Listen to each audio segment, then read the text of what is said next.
Hello everyone. இன்னைக்கு லெசன்ல daily English பேசுறதுக்கு தேவைப்படுற கொஞ்சம் சென்டென்சஸ் பார்க்கலாம்.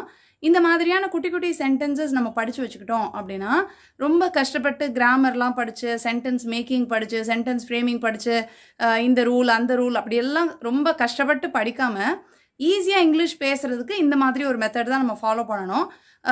இப்படி சொல்கிறத நம்ம இப்போ நம்மளோட மதர் டங்கில் தமிழில் நம்ம இந்த மாதிரி சொல்கிறத இங்கிலீஷில் இப்படி சொல்லலாம், இந்த சிச்சுவேஷனுக்கு இதை சொல்லிக்கலாம், இப்படி நம்ம அப்படியே ரெடிமேடாக படித்து வச்சுக்கிட்டோம் அப்படின்னா அப்படியே யூஸ் பண்ணோம் அப்படின்னா ரொம்ப ஈஸியாக சீக்கிரமாக இங்கிலீஷ் கற்றுக்கலாம். நம்ம ரூல்ஸ் படி போனோம் அப்படின்னா அது ரொம்ப டைம் எடுக்கும்.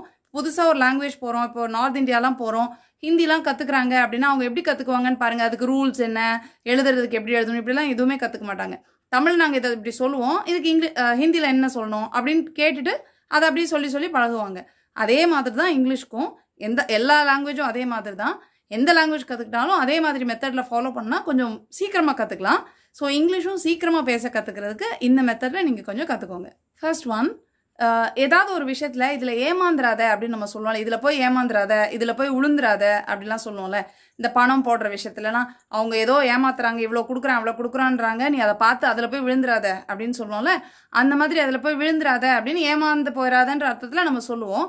ஸோ அதே மாதிரி இங்கிலீஷில் எப்படி சொல்லணும் அப்படின்னா don't fall for it, don't fall for it அப்படின்னு சொல்லலாம்.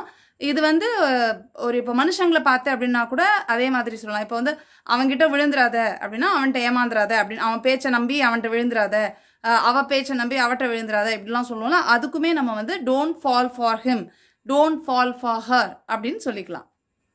நெக்ஸ்ட் ஒன், உனக்கு இது தேவைதான் அப்படின்னு சொல்லுவோம்ல.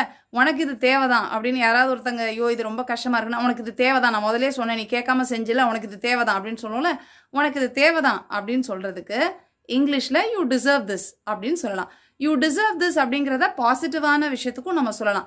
இது இவனுக்கு கிடைச்ச ஒரு நல்ல அங்கீகாரம், இவனுக்கு இது தேவையானது, கரெக்டான ஒரு ப்ரைஸ், இது கரெக்டான ரிவார்டு ஒன்று இப்படின்லாம் சொல்லலாம். அதுக்கும் நம்ம ஹீ டிசர்வ் திஸ் அப்படின்னு சொல்லலாம், யூ டிசர்வ் திஸ் அப்படி சொல்லலாம். யூனா உனக்கு இது தகுதியானது தான், நீ இதுக்கு தகுதியானவன் தான், யூ டிசர்வ் திஸ் அப்படின்னு சொல்லலாம். அதை பாசிட்டிவாகவும் சொல்லலாம்.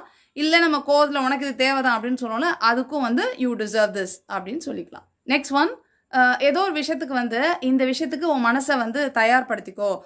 இது நல்ல விஷயமா இருந்தாலும் சரி, கெட்ட விஷயமா இருந்தாலும் சரி, அதுக்கேற்ற மாதிரி உன் மனசை தயார்படுத்திக்கோ. இதை ஏற்றுக்கிற மனப்பான்மையை வளர்த்துக்கோ இப்படிலாம் சொல்லுவோம்ல. அந்த மாதிரி சொல்கிறதுக்கு இங்கிலீஷில் மேக்கப் யுவர் மைண்ட் அப்படின்னு சொல்லலாம். அதை ஒரு விஷயம் நடக்கிறதுக்கு முன்னாடியும் நீ மேக்கப் யுவர் மைண்ட் அப்படின்னு சொல்லலாம். இல்லை ஏதோ ஒரு விஷயம் நடந்திருக்கு, மனசு ரொம்ப வருத்தமாக இருக்குது அப்படின்னா ஓகே மனசை தேத்திக்கோ, கொஞ்சம் உன்னோட மனசை சரி பண்ணிக்கோ இப்படிலாம் சொல்கிறதுக்கும் மேக்கப் யுவர் மைண்ட் அப்படின்னு சொல்லலாம்.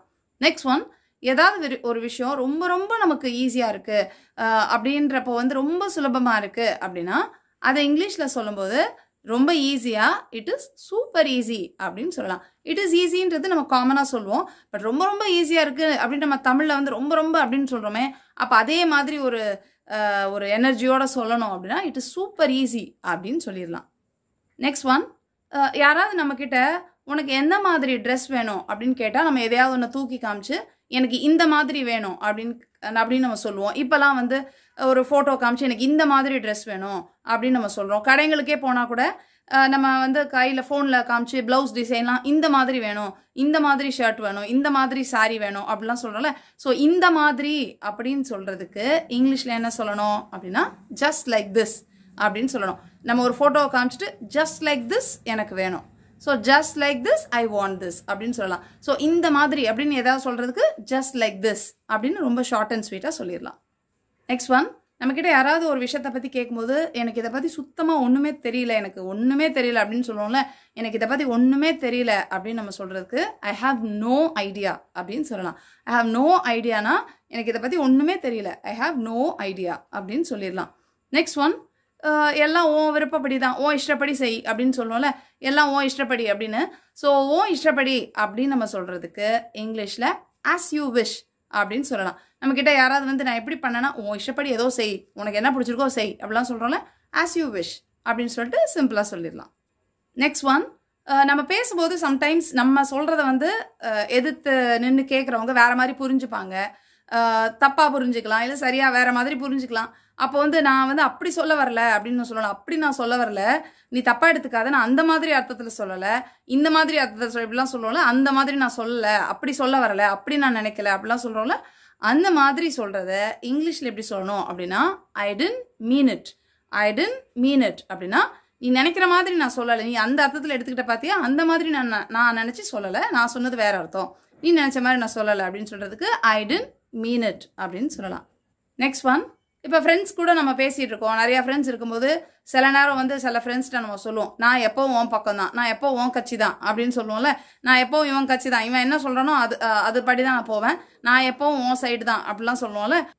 ஸோ அந்த மாதிரி சொல்கிறதுக்கு ஐ ஆம் ஆன் யுவர் சைடு, ஐ ஆம் ஆன் யுவர் சைடு அப்படின்னு சொல்லிட்டு ஈஸியாக சொல்லிடலாம். நெக்ஸ்ட் ஒன், ஏதாவது ஒரு கஷ்டத்தில் எனக்கு இது என்ன பண்ணனே தெரில, சுத்தமாக எனக்கு ஒன்றுமே ஓட மாட்டேங்குது அப்படின்னு சொல்லுவோம், கையும் ஓடல காலும் ஓடல, எனக்கு என்ன பண்ணனே தெரியல அப்படின்னு சொல்லுவோம்ல, எனக்கு என்ன பண்ணனே தெரியல அப்படின்னு சொல்கிறதுக்கு இங்கிலீஷில் ஈஸியாக எப்படி சொல்லலாம் அப்படின்னா ஐ ஆம் ஹெல்ப்லெஸ். எனக்கு என்ன பண்ணனே தெரில, என்ன யார் என்ன சொன்னாலும் எனக்கு என்ன பண்ணணும்னு தெரில, ஐ ஆம் ஹெல்ப்லெஸ் அப்படின்னு சொல்லலாம். நெக்ஸ்ட் ஒன், ஏதாவது ஒரு விஷயம் நம்ம சொல்கிறோம்னு வச்சுக்கோங்களேன், நம்ப முடியாத மாதிரி இருக்குது, ஆனால் உண்மையான விஷயம் தான், ஆனால் நம்பவே முடியாத மாதிரி இருக்குன்னா நீ நம்புனா நம்பு, ஆனால் இப்படி தான் நடந்துச்சு அப்படின்னு சொல்லுவோம். நான் சொன்னால் நீ நம்ப கூட மாட்டேன், ஆனால் இந்த மாதிரி நடந்துச்சு அப்படின்லாம் சொல்லுவோம்ல.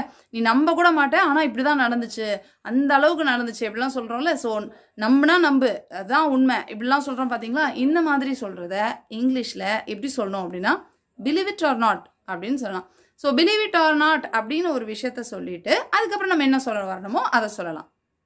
ஃபார் எக்ஸாம்பிள், நம்புனா நம்பு, அவனுக்கு வந்து அவ்வளோ அந்த பெரிய கம்பெனியில் வேலை கிடச்சிருச்சு அப்படின்னு நம்ம சொல்கிறோன்னு வச்சுக்கோங்களேன். அப்போ நம்புனா நம்பு, நீ நம்பலைனா நீ நம்ப கூட மாட்டேன், அவனுக்கு அந்த கம்பெனியில் வேலை கிடச்சிருக்கு அப்படிலாம் சொல்கிறோன்னு வச்சுக்கோங்களேன்.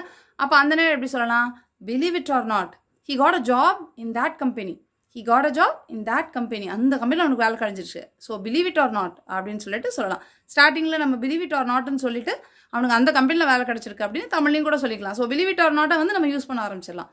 ஸோ பிலீவ் இட் ஆர் நாட்ன்றது நம்புனா நம்பு அப்படின்னு அர்த்தம் எடுத்துக்கலாம். இல்லைன்னா நீ சொன்னால் நீ நம்ப மாட்டேன், அவனுக்கு அவ்வளோ பெரிய இடத்துல வேலை கிடச்சிருச்சு அப்படி சொல்லுவோம் பார்த்தீங்களா, அதுதான் வந்து இங்கிலீஷில் பிலீவ் இட் ஆர் நாட் அப்படின்னு சொல்கிறோம்.